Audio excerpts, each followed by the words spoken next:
We are continuing in a sermon series called The Songs of Summer. We've been looking at the hymn book of, and I want to clarify this, it's the nation of Israel. The language they spoke was Hebrew, and their religion was called Judaism, or the Jews. And so it's all one group when we talk about the Israelites or the Hebrews or the Jews. Their hymn book was the Psalms. For us, 150 of them, and obvious reasons we are not trying to cover all of them because it'll take us a while. I'm just trying to hit some of them this summer that maybe are a little bit more meaningful. We've been in Psalm 23, Psalm 46, Psalm 63, and today we reach Psalm 121. And I don't know if you've noticed this, but there's some songs that just fit specific occasions. They go together. The tune, the lyrics, and where you're at in life, they all kind of go together. For me, there's kind of music that goes with vacation, and there's music that goes with beach. Last year, my wife and I and Gage all went down to Gulf Shores. About this exact time, we went down to Gulf Shores, Alabama, and we spent the week there. And we'd come in on Sunday, and it was about Wednesday that I had to set up a new playlist on my phone. And I went on there and I set up my Jimmy Buffett playlist, okay? And I had my entire thing, Pirate Looks at 40, One Particular Harbor, Son of a Sailor, and changes in latitudes, changes in attitudes, all right? Because it just fit the moment, all right?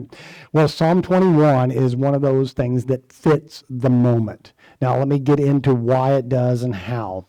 If you have a printed Bible, and some electronic Bibles have this, we've been talking about this introduction, okay? So a lot of them have a little note that's given before we get into the psalm.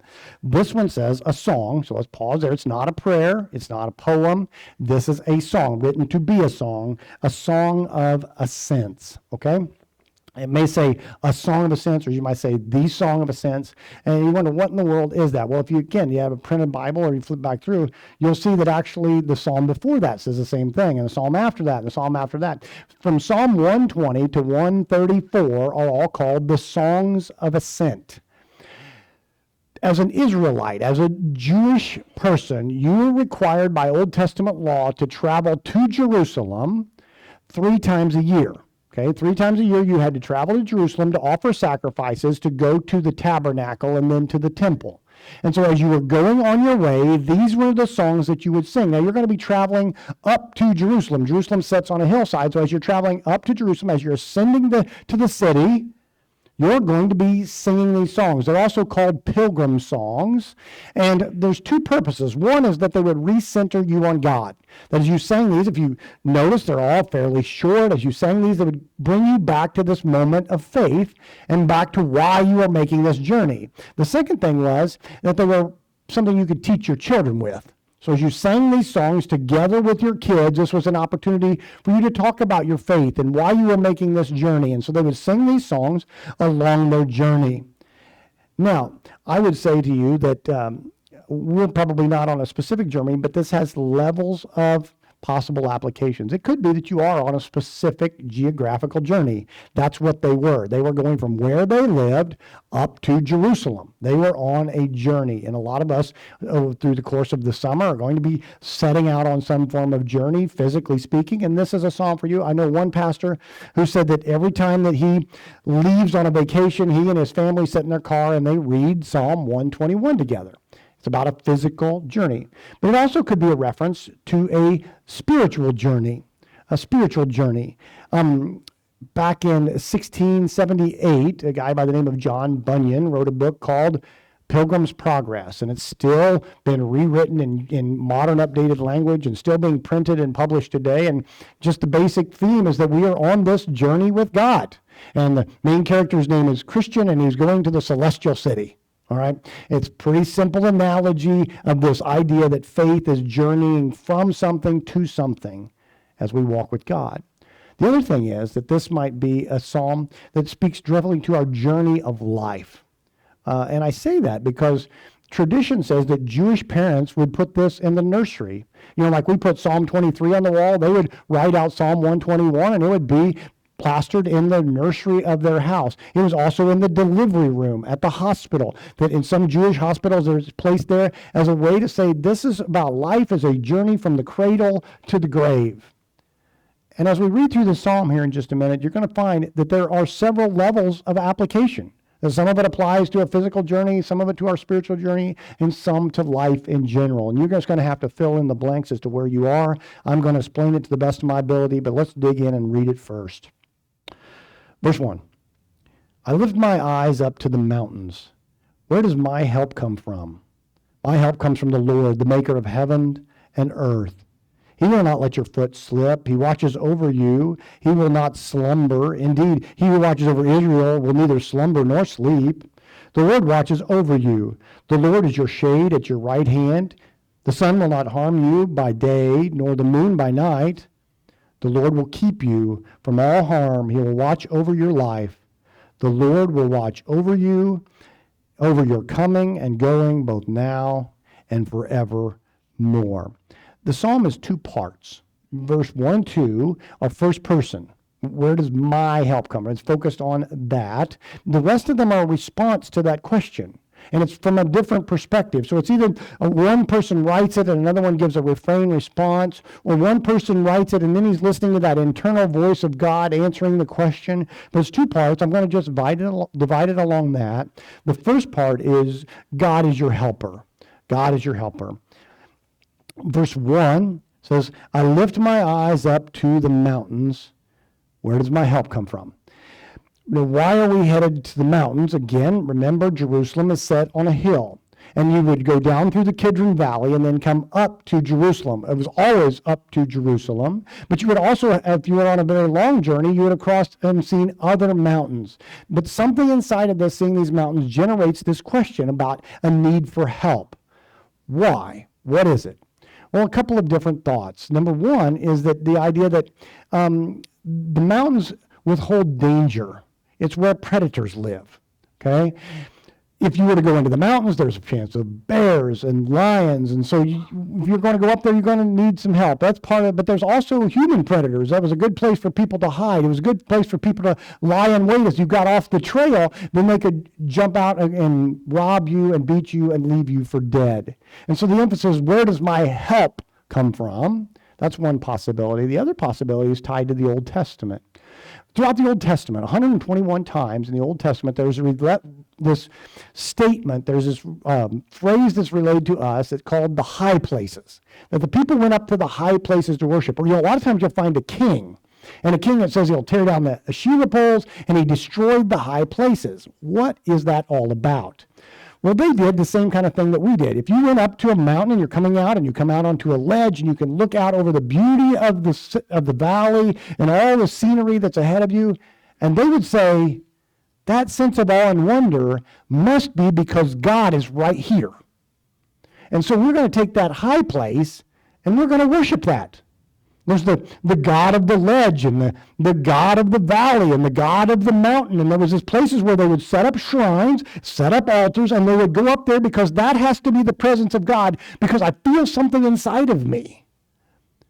And it became a place that they worshiped, that place. And so maybe the emphasis is on the word my. As I'm traveling along and I see, where does my personally, if others get it from these places, where do I find my help?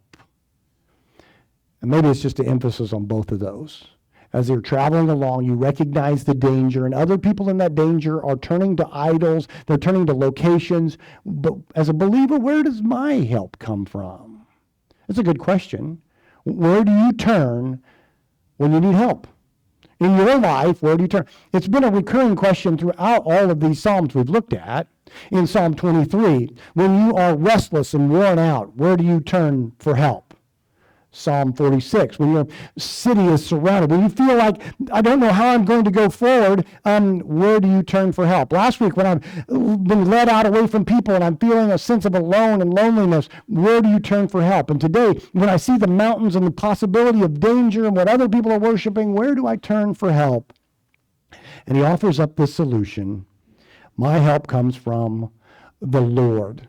The Lord. Now, in some places, like my printed Bible here, Lord has just got a capital L on it. In other places, it's all capitals like this. Why did they do that? It's because the word there is actually God. It's the Hebrew name for God, but they were afraid to mispronounce the name God and use the Lord's name in vain, so they switched it out for Lord. But here it is, the word God, and it's in Hebrew, it's this word Yahweh. Okay, it's been misunderstood in the past, and it's been called Jehovah, but it means Yahweh, the God who is. Where does my help come from? It comes from the personal God who exists in this world.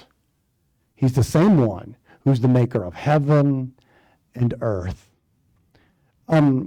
George MacDonald was a Scottish preacher turned writer. His writings influenced C.S. Lewis greatly. He has a series of letters that I came across this week, which he was writing back and forth with his father. And before he became a believer, he was kind of concerned, if I become a believer, I'm going to lose my appreciation for nature. And in his mindset, it was like this. Well, I go up in nature and I see this valley's taken millions of years to form, and all these things had to, and when I think that God could just immediately create it, it's going to lose my sense of wonder in nature. Later on, he would write to his father and say, I found that the opposite was true. When I became a believer, I would walk up to those places of beauty and look out over the mountains, and I would see this handiwork of God. And his statement is, it gave me a reason to praise. That's this passage. I look up to the mountains and I see the awe and the wonder and the danger, and it gave me an occasion to praise my helper, the one who is with me. Then he goes on to explain this in the second part, that God is our protector. God is your protector. Verses 3 through 8 are going to outline this for us. This is the response to that. And there's a word that appears several different times here. Okay, the word Yahweh appears 6 times, and then laid alongside of Yahweh in Hebrew is the word Shamar. And the word Shamar, well, the NIV translates it as watches over.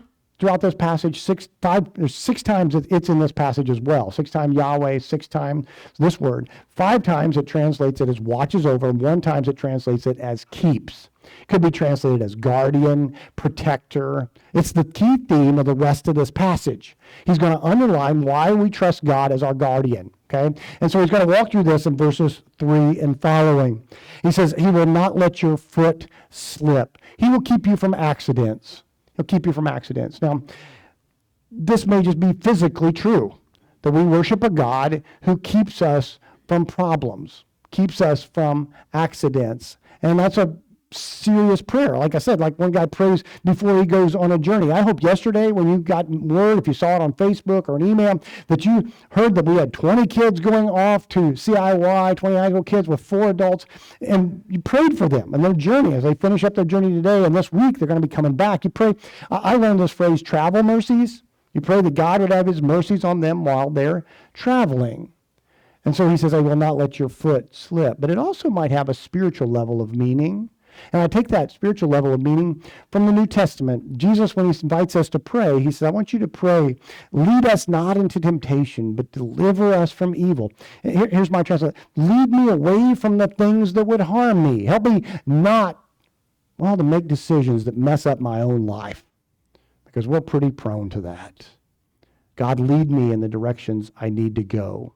I was listening to, I have a couple different podcasts I listen to every week. I listen to a lot of podcasts, but one I listen to every week. One's these 4 guys, and they meet at the one guy's house, and he has a little studio set up where they all meet and talk. And they were having this conversation this week, and one of them said, every time I come here, I punch in the address to this location in my phone, and it directs me here. You've been here over 100 times, and you still need directions? He said, that's not why I punch it into my phone.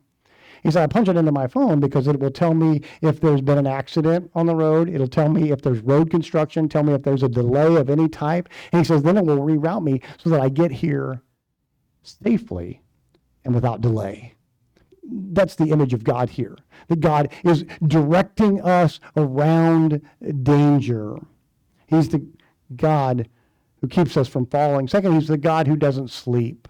He watches over you, he will not slumber. Indeed, he watches over Israel and will neither slumber nor sleep. Now, I've got to admit, when I first read this, I have a mind that just goes to certain things, okay?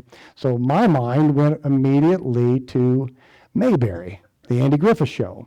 The Andy Griffith Show in season 3, it's called The Bank Job. I'm sure you've all seen it as many times as I have, a couple hundred. But in The Bank Job, Barney's worried about the fact that the bank might not be secure. He opens up the doors, he goes in, and sitting there in the chair just inside the door is a security guard, Asa, sound asleep. All right? And that's the image. You think things are secure, but maybe sleep. Our God doesn't sleep. Actually, it also has, though, so that's not the only thing I thought of. It also has some biblical connection. In 1 Kings chapter 18, Elijah challenges the prophets of Baal to a duel, sort of. I'm going to see who can call down fire from heaven and light their wood, their sacrifice on fire.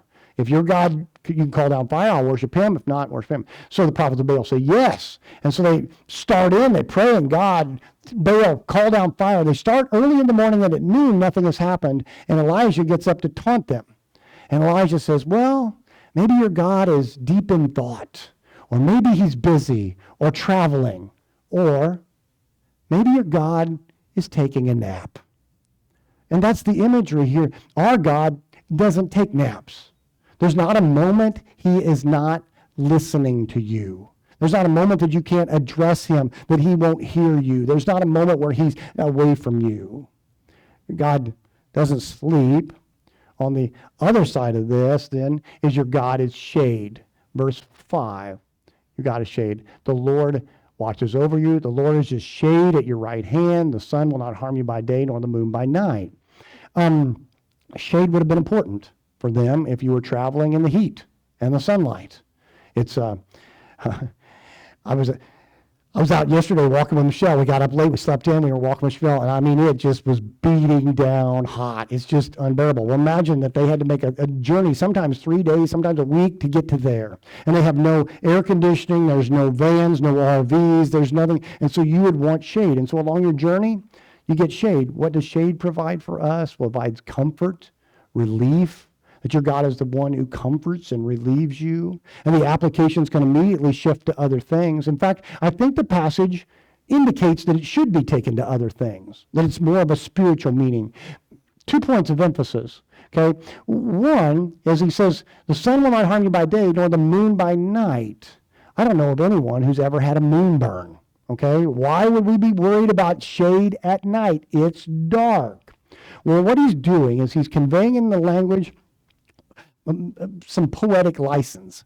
It's what's called a merism, M-E-R-I-S-M, and that's when you take two extremes and bring them together to mean something more. Okay, so you say, I lost my keys, I started looking for them, and I looked high and I looked low. What do you mean I looked everywhere? Okay, that's a merism. And that's what he's doing here. That God is providing you shade day and night, all the time. He's providing you with comfort and relief, not just in the sun, but in every step of your journey. Maybe that's even in your very soul, that he's providing you comfort and relief. Now, what's also mentioned and interesting in this is shade at your right hand. Now, when we talk of God's right hand, it's usually a sign of power. Right hand is usually that way. But that's not exactly what it means here. In this situation, it kind of seems out of place. Why are we talking about shade at your right hand? Well, mountains are distant. Mountains are always distant. And he's going to lay these two things beside each other. Where we lived at in Alaska, across Kachemak Bay, was a mountain called Chinapoot. Okay? Now, if you saw it, you thought, I could get there, just go across the bay in my boat, and it's right there. Well, you find out when you go across the bay that it's not right there. You have to go back into another bay, and then you have to get out. You have to hike up along the side of a river. Then you need a trailhead. Then you got to hike a couple miles back. While Chinapoot looks like it comes right down in the ocean, it's always ever in the distance. And if you've ever hiked, you always think, when you see a mountain, you know it's further away than you think it is. And by comparison is, your right hand is right with you. It's always this close. And what he's saying is God is with you all the time, as close as you can be, as close as he can be. There was a song in 1990 by Bette Midler. Okay, I know that I lost half of the people out there, but in 1990, there was a song by Bette Midler called From a Distance. And she had the chorus that said, God is watching us from a distance. It became a national hit. Here's the reality. No. No, God is not watching us from a distance. God is ever present as your right hand. He's right there. And in the end, he ends by saying, going into verse 7, the Lord will keep you from harm. Now, again, this has a physical aspect to it. We just want God to keep us safe. Some of you know exactly what this means. You've had an experience in your life where you were in an accident, and you look back at the pictures of that car, and you say, I don't know how I walked away from that. You are in a situation, you think, I don't know how I made it out of that alive. I know for me, I've not been in a major accident, but I know a couple times I've been on the highway that I've looked with my face white at my wife and said, that semi was like right there. For some reason, they went back into their lane and I was okay. And God offers that kind of protection to keep you from harm. But we also know that in life, we don't keep harm from everything. I mean, some of us have the scars to prove it, right? We know we went through the pain and the struggle and the hurt. So what could this mean? Well, the next part of that verse gives us some indication that he's not just talking about physical life. He says he will watch over your life. And the word for life is not just breathing in and out. The word for life is your soul. It's your all-encompassing part of who you are, that God is going to keep you. In the New Testament, it says that when you're in his hand, there's nothing can come and snatch you out of that. That he is going to keep you safe as you move along this life. Sure, you're going to have some scars, you're going to have some bumps and bruises, some physical setbacks, but ultimately, he is protecting your soul until the day you get to enter his presence. That God will keep you from harm all the days of your life means you can live with a continual relationship with him until the day that you die. And he outlines this. These are all these ways that we should trust God because he protects us and he directs us and he's present in our lives. Now, Psalm 121 brings together this idea that God is there for us. Walter Brueggemann is an Old Testament scholar, very, very knowledgeable guy of the Old Testament. He said there are three kinds of psalms, okay? Three kinds of psalms, and I hope you get this. There are psalms of orientation, psalms of disorientation, and psalms of reorientation. Okay, let me explain. Psalms of orientation are like Psalm 21. This is what it's like to be a believer. If you are a believer, know that the presence of God goes with you and walks with you. This is the orientation of the Christian life. This is how you orient your life. You are moving forward with God's protection about you. Now, disorientation is when you go, I've had an experience that says that's not true. I've walked through something painful and I go, God wasn't protecting me.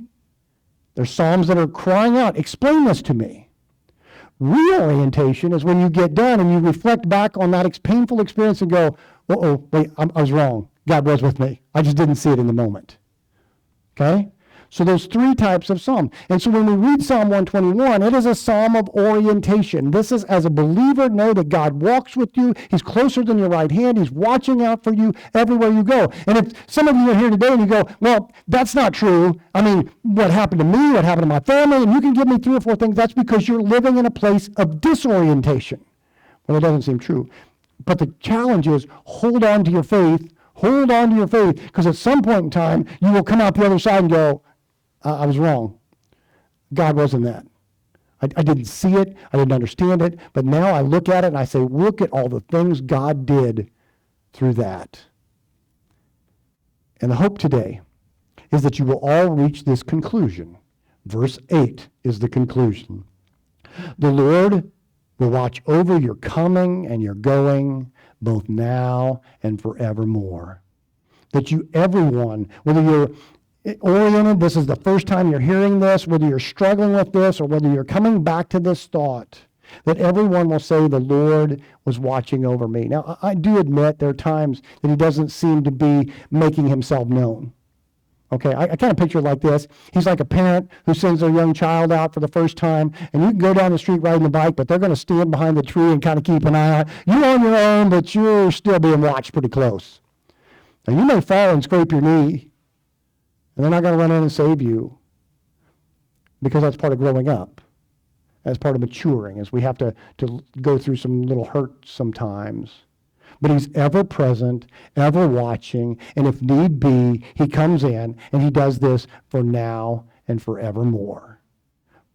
Today and tomorrow and the next day and the next day. And that's a truth that we lay claim to as believers. And if you're struggling with that, I hope you will hold on long enough to reclaim it as a believer. Our God watches over you. Back when President Bush was talking about Iraq, he was talking about how we were going to get out of Iraq, and he gave the steps that we were going to take. And as he got to the one part, he says, then what we're going to do is we're going to overwatch the Iraqi forces before we pull out. A New York Times reporter was there, or was listening to this, and his name is William Safire, and he thought, there's President Bush just making up words. Overwatch is not a word. And then he started to do some research and found it was a military word. And it's a military word with a long, rich history. And here's basically what it means. When two opposing forces are coming into battle, that there's someone placed above them to watch over them. Okay? So imagine it this way. Two battalions are going to go out to fight each other, and up on the hillside are a group of tanks. Now, they know if we begin to rain down shells, we might kill some of our own people. But what we're going to do is watch the battle, and if the battle starts to go their directions, then we can begin to rain down shells to change how the battle's going.